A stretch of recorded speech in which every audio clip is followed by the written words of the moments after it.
So, bago natin bigyan ng daan ang atin pong gospel reflection sa oras na ito, bibigyan po muna natin ng daan at pagkakataon ang atin pong mga kapatid na walang sawang sumusuporta sa atin pong programa.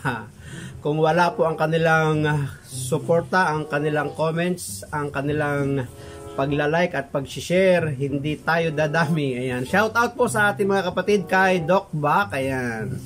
Sa aking son-in-law na nandyan sa bansang Amerika. Ayan. At kay Sis Julie Taylor, maraming salamat po sa iyo. Kay Sister Jing Ramos, maraming salamat. Kay Sister Marina Ragasa, marami pong salamat sa iyo. Taga-Ordaneta pala siya. Regards po dyan sa mga kapatid natin. Kay Jennifer Generoso, maraming salamat sa iyo kapatid. Kay Brother Ronald Pagalyaman, maraming salamat din. Kay Syra, ayan, wala pong pangalan, apelyido lang. Walang apelyido, pangalan lang. Kay Brother Roger Magbanwa, maraming salamat sa iyo kapatid. Kay Brother Dante Ferion, maraming salamat sa iyo. Kay Brother Reynaldo Paharda, maraming salamat din sa iyo kapatid. Kay Marchita Lastra, maraming salamat din. Kay Telia Cabello, maraming salamat sa iyo.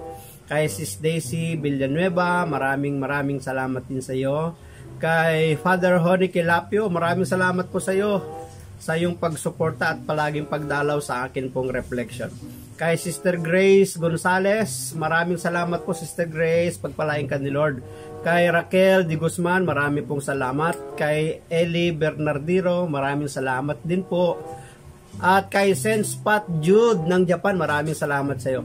Kay Kobikasi Amigo, maraming pong salamat sa iyo. Kay Sis Minda Aguilar, salamat po sa iyo. Sister Teresita Santa Teresa, maraming salamat.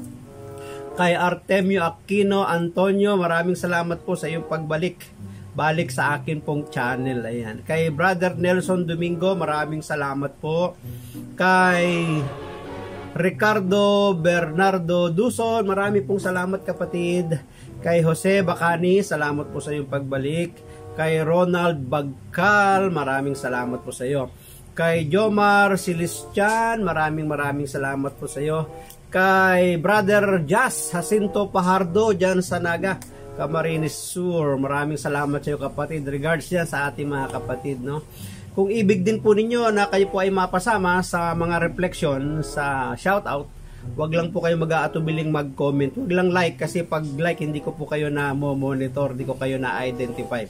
Pero pag comment, automatic lumalabas pa ang inyong mga pangalan. At wag na rin po ninyong kaligtaang i-share ang gospel na ito. Malay po ninyo makatulong sa kanila ang atin pong reflection insight. Yan, sa atin pong gospel, Sunday gospel. So maraming salamat sa mga kapatid nating walang sawang sumusuporta.